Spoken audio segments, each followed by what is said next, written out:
Jacques Attali, vous, ancien conseiller de Mitterrand, vous êtes à côté de vos pompes. Vous avez été complètement à côté de vos pompes.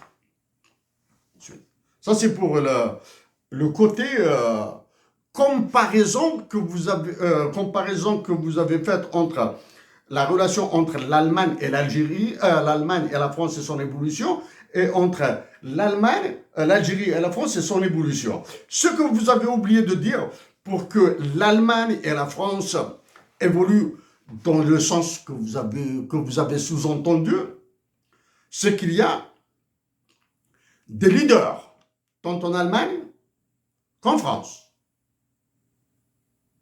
D'accord? Il y avait de la démocratie, une certaine forme de démocratie, au moins des élections libres. Ok?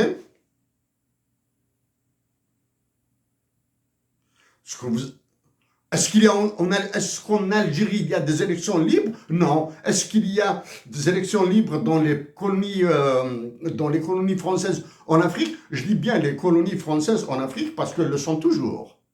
Ok? Il n'y a pas ça. Est-ce que la France avait intérêt à construire une relation solide, saine, avec l'Allemagne? Oui. Pour que l'Allemagne l'aide à sortir de son sous-développement. Hein?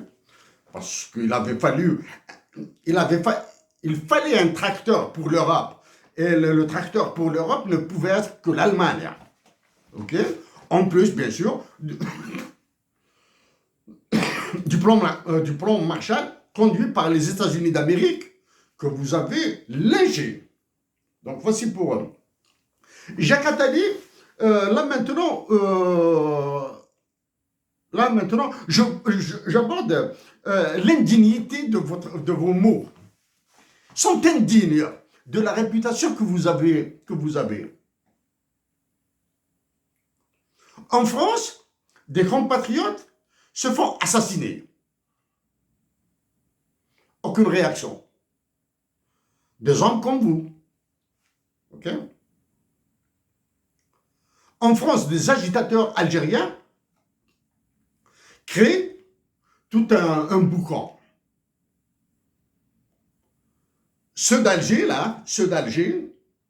continuent à parler de l'extrême droite française par peur de votre roi mégalomane, le brillant, le génie,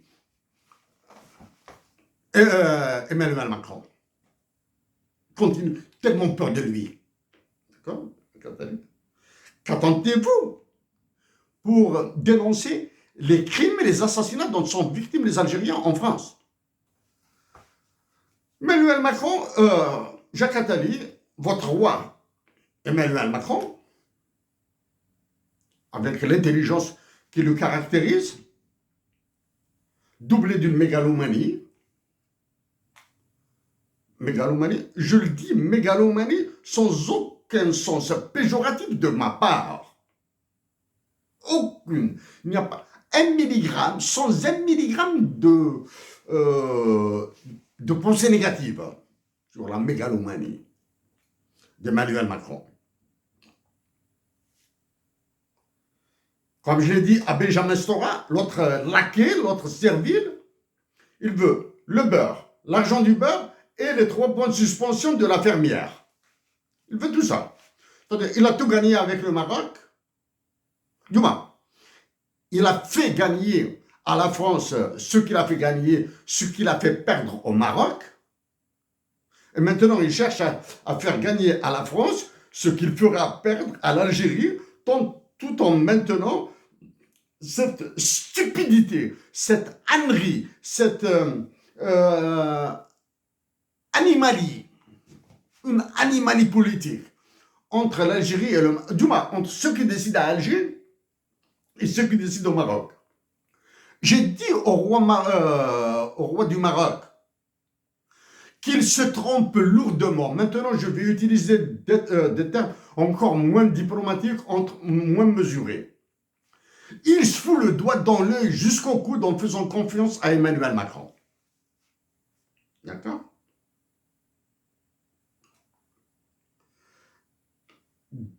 deux derniers éléments sur l'Algérie et la France. Il y a le problème du Sahara occidental, un problème, la question, tout ce que vous voulez là. L'Organisation des Nations Unies est incapable de la régler.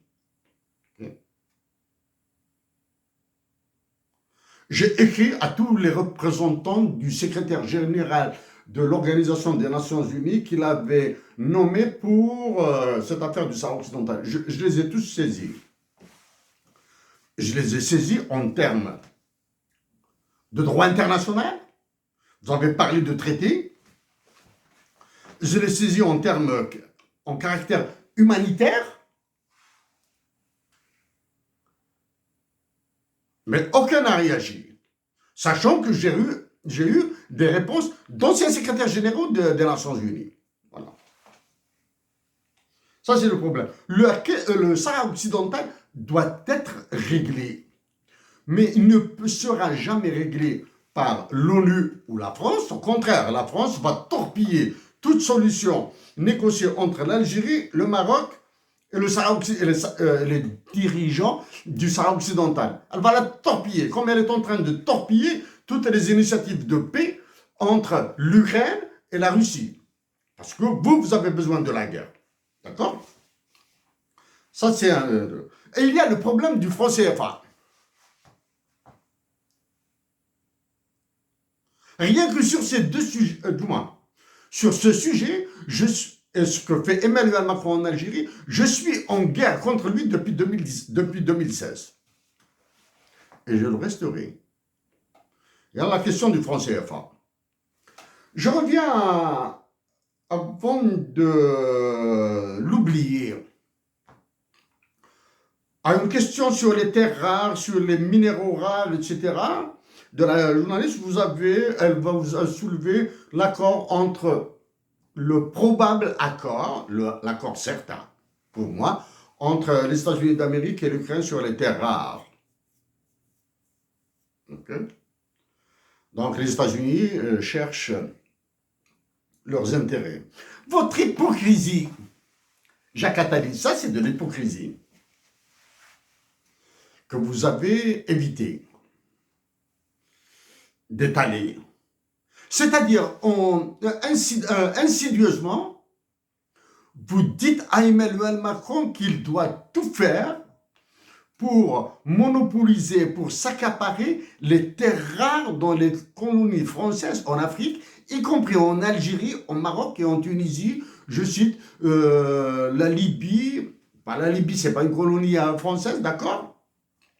Le Mali, le Burkina Faso, le Sénégal, le Niger, la République centrafricaine, il doit tout prendre là-bas.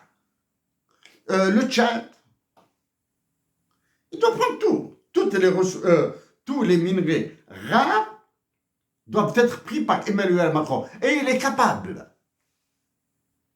Et la nation française doit se mettre à genoux, faire des courbettes, et Emmanuel Macron, il est en train de gagner l'avenir de la France. Il est en train de vous le gagner.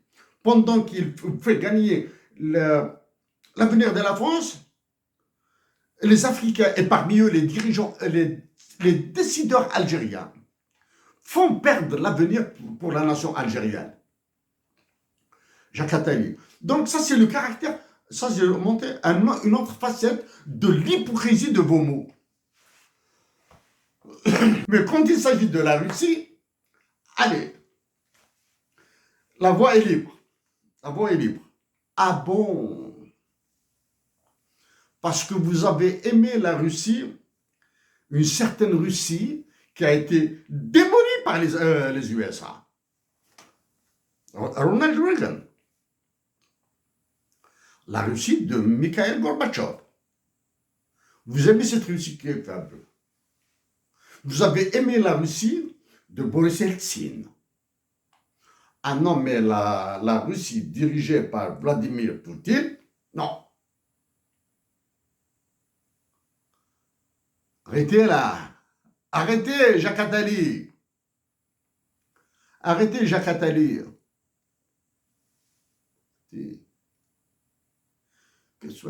votre roi Emmanuel Macron, là, il vous prépare une révision de la Constitution.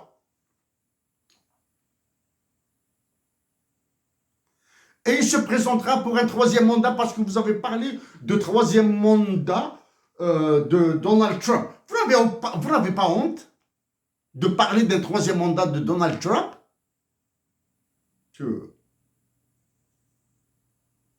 Les juntes militaires qui dirigent le Mali, le Niger, le Burkina Faso, etc. Et les dirigeants du Sénégal, Sénégal que je dois citer, Ousmane Sonko et Bassirou Diomaye Faye, plus ceux qui sont en Côte d'Ivoire et au Cameroun, les Ouattara Co.